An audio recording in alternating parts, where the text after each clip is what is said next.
Hey, welcome to the channel. In today's episode, I want to talk about this. I want to talk about the gentle reframe. You're probably thinking, like, what does that mean? You are saying things in your widowhood that you believe are true. I'm always going to feel this way. I'll always be alone. My life is over now that my husband is gone. I want you to know something. I'm not going to be the voice that will affirm that. I will be the voice, because I am a widow myself, that says, hey, no, our lives are not over.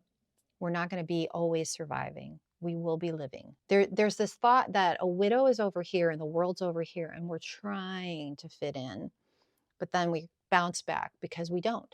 But I kind of think that's not true.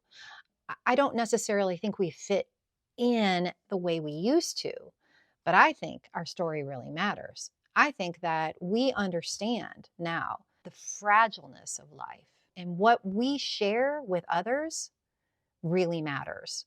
Now, it's not our job to make people understand our grief. I don't believe that. But I also believe that people don't understand it. And so when we're walking within this grief journey, we can be gentler and kinder to ourselves. When we hear someone say something that kind of just feels off, we can actually take a pause and say, oh, that doesn't feel right in my nervous system. And that's okay. What I want so desperately for you is to see that you are not stuck here forever. There's a place for this part. There's a place where you are thinking about your spouse, where it'll bring you to tears, where you will want to take a nap. And I'll encourage that 100%. I wish I would have taken more naps. I think I'm taking more naps now than I ever did before. When I'm feeling like I need to just rest. It's funny. There's a pastor who said just recently, he said, peace isn't passive. It really kind of hit me, because it's exactly what I've learned in this season.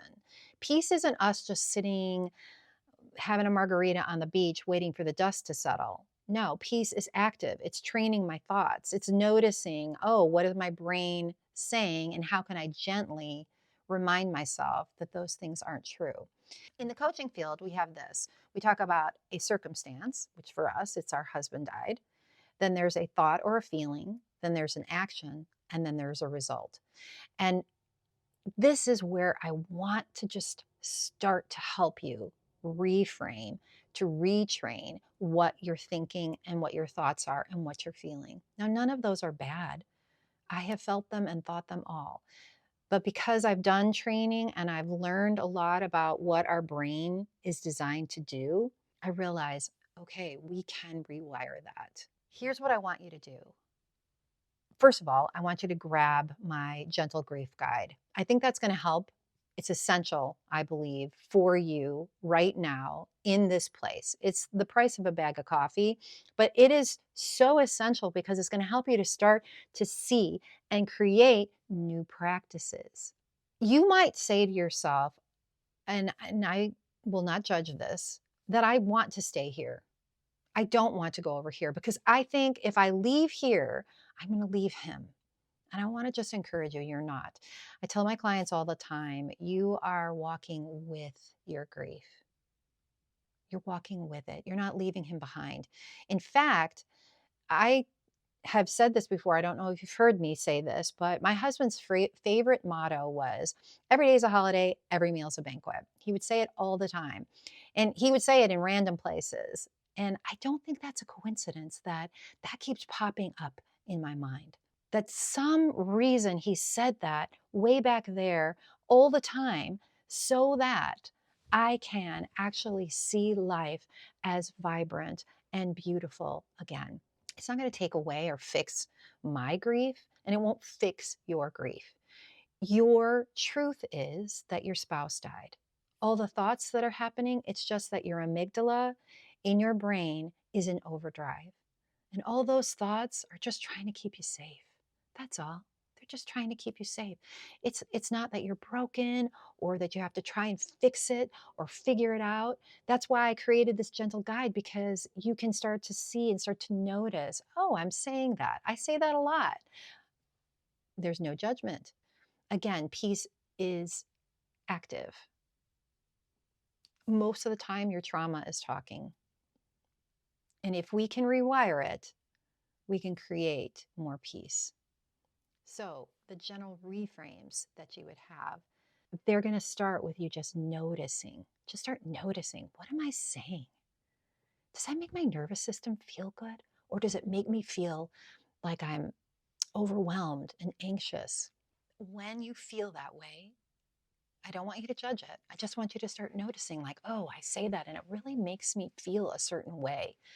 But when you start to change it, when you start to like rewire it and say things like, I am safe, I am provided for, I'm going to be okay. Yes, it does not negate your grief, but it starts to rewire your brain. Your brain's going, oh, we are safe. Okay. Okay. We are provided for. Okay. We are going to make it. Okay.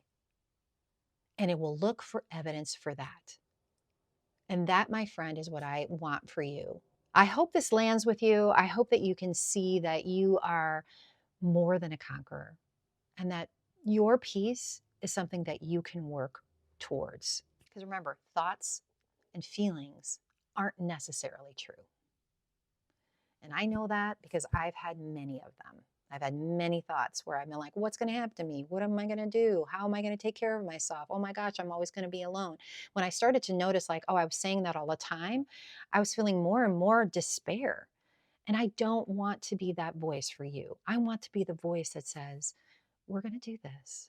That's why I created Grief in Me, so that women can come together and support each other. And I really think it's really important. I didn't think a support group was important until I started one. And now I realize, oh my gosh, this is so amazing. These ladies are amazing. It's free. Please get in the description and get in that group. And secondly, get the Gentle Grief Guide. It's the price of a bag of coffee.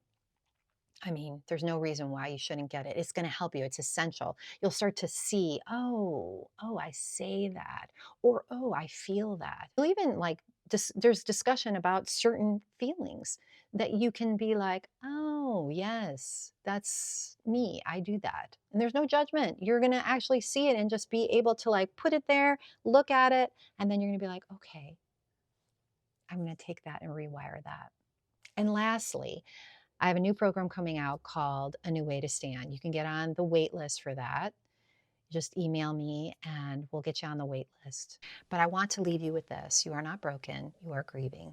You are a widow and you do have life ahead of you. P.S. You're beautiful.